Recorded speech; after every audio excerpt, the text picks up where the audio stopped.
Well, President Trump just put a 90-day pause on his new tariffs, but here was our take on them 2 days ago, just before the reversal. Hi, I'm Richard Vague with Tycos.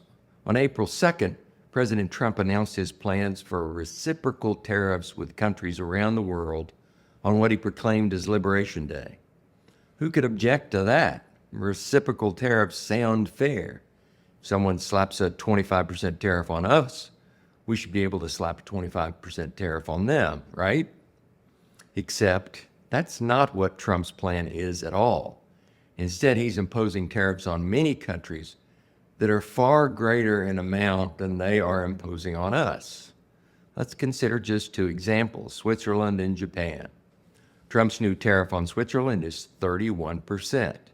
However, according to the World Trade Organization in 2023, Switzerland's trade-weighted average tariff rate on the U.S., given its MFN, most favored nation status, was 1.7%, which was a tariff on agricultural products of 24.8%, still below that 31%, and a 0.7% tariff on other items. So the blended actual was just 1.7.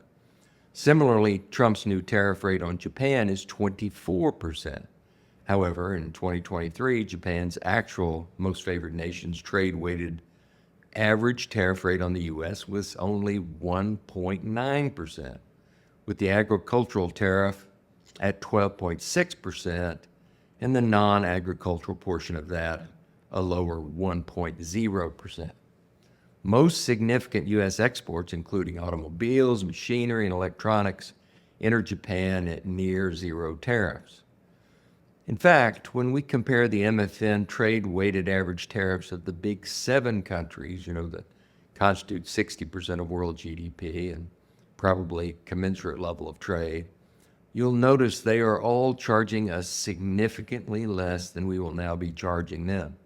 Now, you may ask, what about the trade war with China, which kind of in the middle of all this is still the biggest single issue? So let's apply those new trade numbers, since this data doesn't take that into account.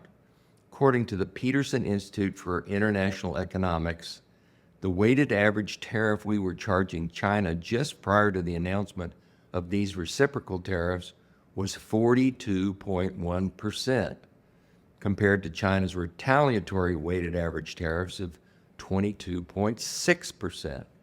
The 34% reciprocal tariff is to be added onto that already high average tariff, resulting in U.S. tariffs of 76.1% on Chinese goods, well above the 22.6% that China was charging the U.S. However, following the announcement of China's reciprocal tariffs, the trade war intensified further, with the Trump administration imposing another set of tariffs on China, bringing the trade-weighted average on Chinese exports up to a whopping 104%. China quickly retaliates with an additional 84% tariff on U.S. exports on Wednesday, bringing their trade-weighted average tariff on U.S. exports to 106%. And just when you thought it couldn't get worse, hours later, Trump raises the tariff rate yet again to an unfathomable 125%. So why is this so lopsided? Well, Trump is not simply imposing reciprocal tariffs. Instead, he is looking at our trade deficit with each country and computing the tariff based on that. The higher our deficit with a given country, the higher our trade deficit with a given country, the higher the new tariff. It's meant to be a punitive measure to force a trade balance of zero. The equation behind these reciprocal tariff rates was recently published on the White House website. At first glance, it looks like an advanced mathematical formula. However, it boils down to simple math: the trade deficit with a particular country divided by the total imported goods from the said country. The final step in the calculation is to divide the rate by 2 to arrive at a discounted reciprocal tariff rate because, as President Trump said, bizarrely, quote, "we will charge them approximately half of what they are and have been charging us, So the tariffs will not be a full reciprocal. I could have done that, I guess, but it would have been tough for a lot of countries, and we didn't want to do that, end quote.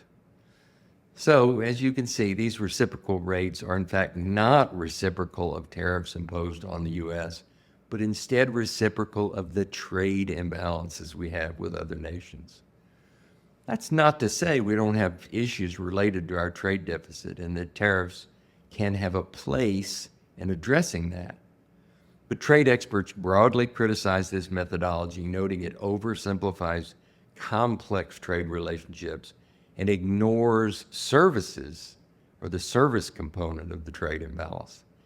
It risks substantially higher costs for American consumers and businesses, disrupts supply chains, risks a recession, and also risks potential retaliatory measures from the affected countries, which we are, of course, already seeing. Tariffs are a form or type of tax, and it is reasonable to think of these as a tax increase. If we view it that way, depending, of course, on how much of these tariffs are passed on to U.S. households, it is likely this will be one of the highest tax increases in U.S. history. One fundamental issue here is that if our objective is to reshore manufacturing, we've got to build up our atrophied manufacturing capability. Doing that takes time, months or years or more, and it also takes money. And Trump's plan provides neither. In fact, Trump is neglecting or reducing some of the very funding available to small and medium-sized businesses to do this very thing, and is an investment they could not otherwise afford. In our opinion, he should be redoubling that funding instead. Another issue is that it militates against other objectives in our trade strategy.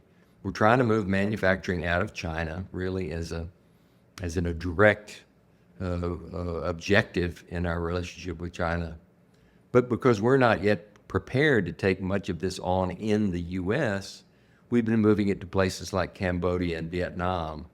But we're now imposing some of the very highest tariffs of all on those two countries.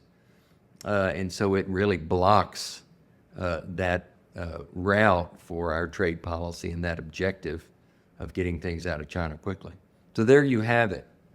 The talk is now whether Congress will make any effort to halt or significantly modify this policy, but we'll have to wait and see.